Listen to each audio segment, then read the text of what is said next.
kekayaan. Baik, terima kasih. Ibu absen dulu. Muhalifah, Reisa Agustina, Siti Julaiha, Ulfa Nafiasari, Fatia, Umi Rashida. Baik, alhamdulillah semuanya hadir. Bawa buku catatannya enggak? Bawa. Baik, sebelum kita mulai pembelajaran, kita isi dulu ya. Nah, ini Ibu ada 3 benda, ada spidol, ada penghapus, ada pengan. Nanti taruh aja ya. 1, di belakang 1. Taruh di tengah ya. Nah, kalian berdiri. Berdiri. Duduk dulu. Jadi cluenya itu ada. Taruh dulu ya. Semuanya taruh.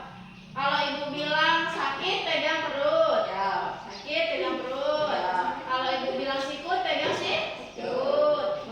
Sikut itu dagu. Sikut. Nah, kemudian kalau Ibu bilang sikat, nah kalian dulu berebut. Sekarang yang ada di meja. Susah nggak itu yang pena? Enggak. Saya susah jauh sebenarnya Ibu gelinding. Paham ya? Nah, ini kita latihan dulu. Kita dulu. Biar semangat. Sikut.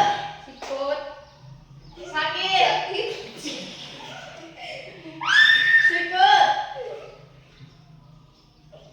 Sakit. Sikut. Sikat.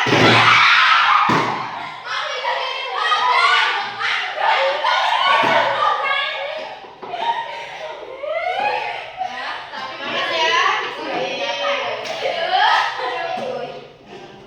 Silakan duduk. Oke, pada pertemuan kali ini mata pelajarannya fikih ya, yang membahas tentang najis. Nah, minggu kemarin membahas apa ya? Masih ingat nggak minggu kemarin? Membahas haji dan umrah. Nah, sekarang kita belajar tentang najis. Tulis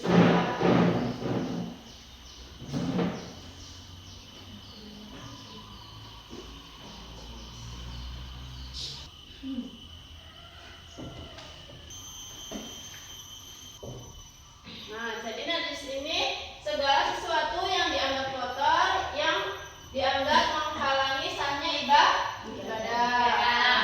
Seperti kita terutama ibadah sholat. Jadi harus kalau kita mau beribadah harus dalam keadaan suci dari kotoran.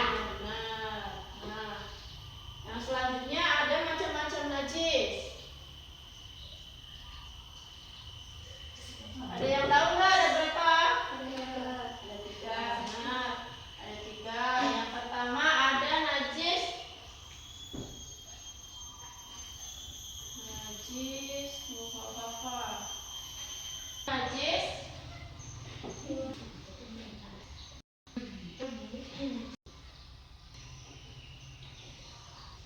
jadi najis adalah segala sesuatu yang dianggap kotor, yang dianggap menghalangi sahnya ibadah, terutama sholat. Jadi kita sebagai umat Islam harus terus menjaga kebersihan, kesucian dari kotoran-kotoran atau najis. Macamnya ada 3. Yang pertama najis mukhafafah, najis ringan. Contohnya apa?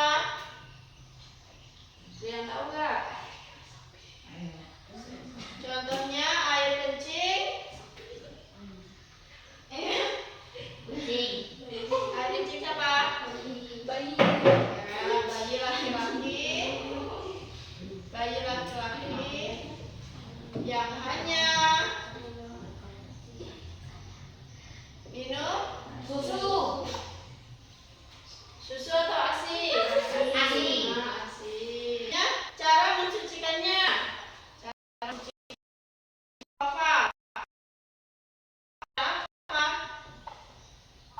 Membasuh dengan mengalir bagian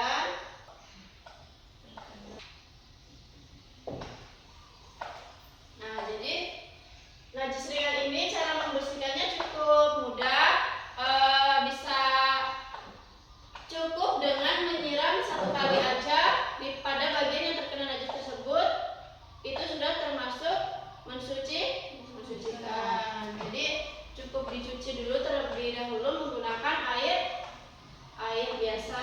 Jangan pakai sabun. Kalau pakai sabun itu beda lagi. Kalau pakai sabun tidak menghilangkan najis, bersih tapi tidak menghilangkan najis. Jadi harus wajib disucikan dengan air biasa terlebih dahulu, air sungai, air sumur, tanpa campuran deterjen. Nah, yang kedua ada najis mutawasit atau najis sedang. Contohnya apa? Jangan tahu nggak? Contohnya najis sedang kotoran hewan.